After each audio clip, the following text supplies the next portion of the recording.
Hello, everyone. I hope you're well. I hope you're keeping busy at this time.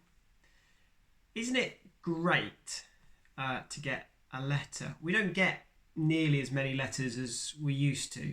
Um, but isn't it amazing when we get letters? I used to love it when I got a letter from HMRC because it was hilarious.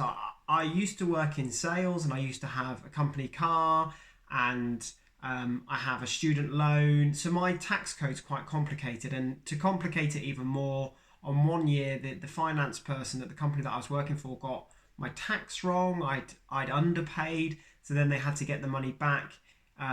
In subsequent years. So my tax code was really, really complicated. And I used to love getting letters from HMRC, the little brown envelope, because I get a letter that said that I was owed 200, £300.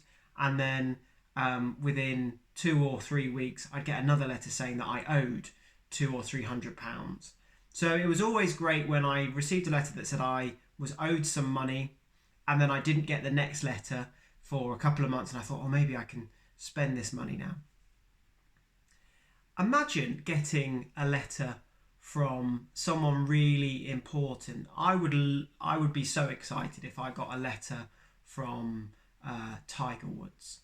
How cool would that be if Tiger Woods wrote me a letter to say, "Hi Joe, I'm Tiger Woods." That would blow my mind. I would frame it, I would put it on the wall, I would tell all of my friends and all of my family about it.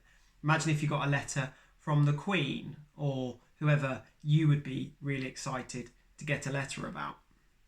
I was reading the Bible yesterday and I was reading from 2 Thessalonians. And like most of the letters that Paul writes, the letter, the way that Paul starts this letter in 2 Thessalonians isn't unique.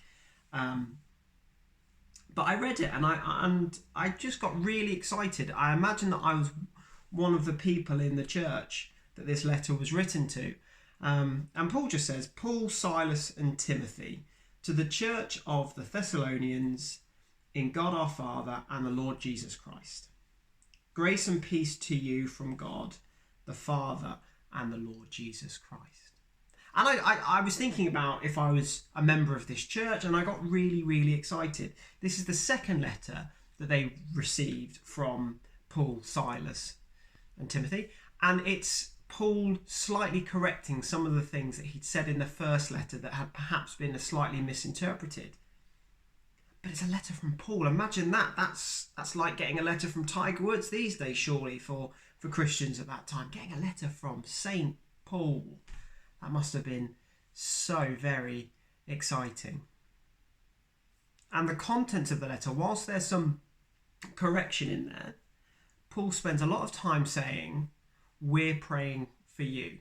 And how exciting is that? This guy that you've been really excited about receiving a letter from doesn't say, these are the things that I really need prayer for. Thank you for your support, this, that and the other.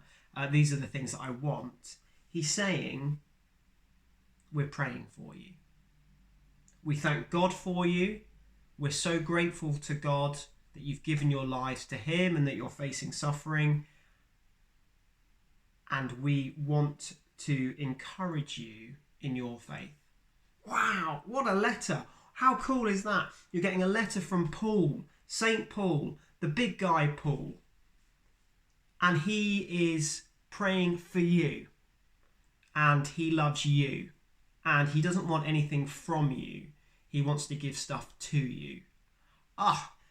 Does it get any better than that? Well, actually it does. We don't get many letters anymore these days, do we? The Royal Mail aren't so busy sending traditional letters anymore. We get loads of emails, but an email is never the same.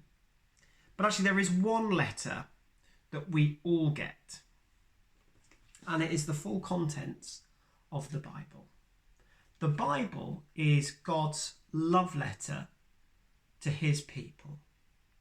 And his people are you, me, everybody. Not just the Israelites that are spoken about in the Old Testament that were God's chosen people, but as Jesus died on the cross, we see that everyone is God's people if we give our lives to him. And this love letter isn't asking for anything from us.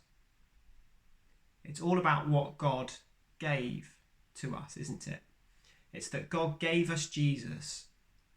He sent Jesus into the world. He sent Jesus to die for us so that we could come back into relationship with him, a relationship that we broke. This is the ultimate letter that we could receive. Now, you might not get one in the post in the next couple of months. You certainly won't have to send one back in the next couple of months either. But this love letter is available to you, and it just speaks of God's love for you. Amen.